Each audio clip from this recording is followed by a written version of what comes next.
کیسے یہ جو قرضے ہمارے اوپر چڑھے ہوئے ہیں ان سے کیسے نکلنا ہے.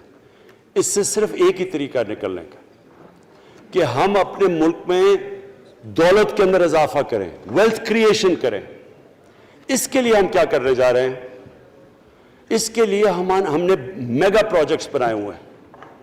ایک ہے راوی سٹی لاہور, دوسرا اس وقت ایک والٹن کے اوپر ایک ہم بزنس سینٹر بنانے لگے ہیں لاہور کا, وہ بہت میگا پروجیکٹ ہے.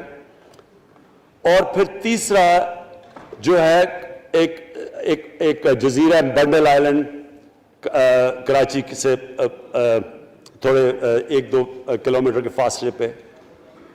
ان سے یہ کیوں کرنے جا رہے ہیں؟ میں صرف لوگ سمجھیں کہ کیوں. ایک تو یہ ہمارے شہر پھیلتے جا رہے ہیں, جتنا شہر پھیلتا جائے گا نہ آپ ان کو سیوریج دے سکتے ہیں, نہ پانی دے سکتے ہیں, نہ صفائی کر سکتے ہیں. تو جو دنیا کے ماڈرن سٹیز ہیں وہ اوپر جاتے ہیں, یعنی وہ بلڈنگ اوپر جاتی ہے, بجائے اگر آپ پھیلتے جائیں تو مشکل ہو جاتا ہے سرو کرنا. تو ایک تو ماڈرن سٹیز پہلی دفعہ بنا رہے ہیں پاکستان میں اسلام آباد کے بعد. ایک وہ راوی سٹی, وہ بہت ضروری ہے. اس سے لاہور کا جو پانی نیچے جاتا جا رہا ہے وہ ہم وہاں بیراج بنا کے پانی اس کا بچانے لگے ہیں.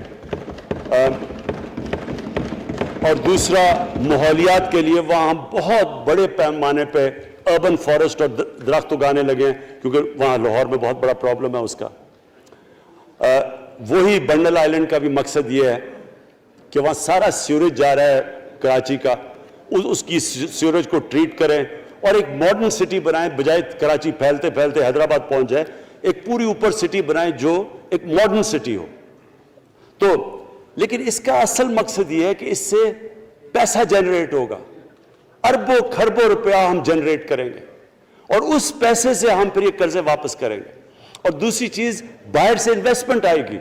بیرون ملک پاکستانی جو سب سے بڑا ملک کا احساس ہے, وہ باہر آ کے وہ ان کے اندر انویسٹ کرنے کے لیے تیار ہے, ان بڑے بڑے پروجیکٹس کے اندر. اور جیسے فورن ایکسچینج آئے گا ہمارے ریزروز بڑے ہوں گے, ہمارا روپیہ سٹیبل ہوگا, اور اس سے جو ویلتھ کریشن ہوگی اس سے ہم پھر اپنے قرضے واپس کریں گے.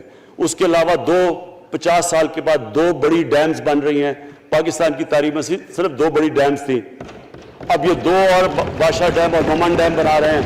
لیکن مجھے جو آخر میں بات کہنی ہے اسپیکر صاحب وہ یہ کہ پاکستان کو آگے بڑھنے سے کوئی نہیں روک سکتا انشاءاللہ.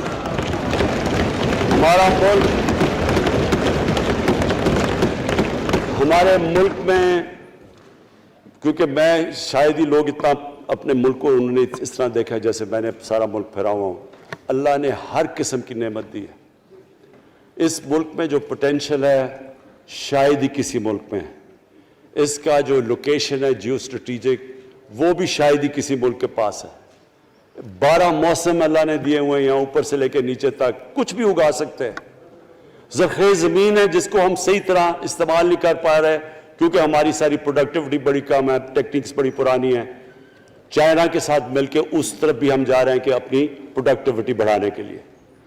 اس ملک کے اندر سب سے بڑی چیز ایک نوجوان آبادی ہے, اور آگے جو جسے کہتے ہیں کہ اگلی جو ریولوشن, 4th انڈسٹریل ریولوشن کے بعد یہ جو ٹیکنالوجی کی ریولوشن آ رہی ہے, اس میں ہمارے پاس ایک ینگ آبادی ہے, اور اس کے اوپر اب ہم پورا زور لگائیں گے.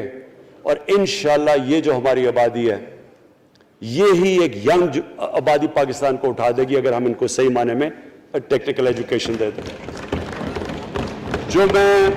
جو میں الیکشن کمیشن, کیونکہ بڑے ناراض ہو گئے تھے کہ میں نے کہا وہ الیکشن کے اوپر میرے کامنٹس تھے, میں ان کو یہ کہہ دوں کہ ہم نے یہ فیصلہ کیا ہے الیکٹرل ریفارمز کا. ہم اب ٹیکنالوجی کے اوپر وہ جو EVM مشینز ہیں, الیکٹرانک مشینز لے کے آئیں گے.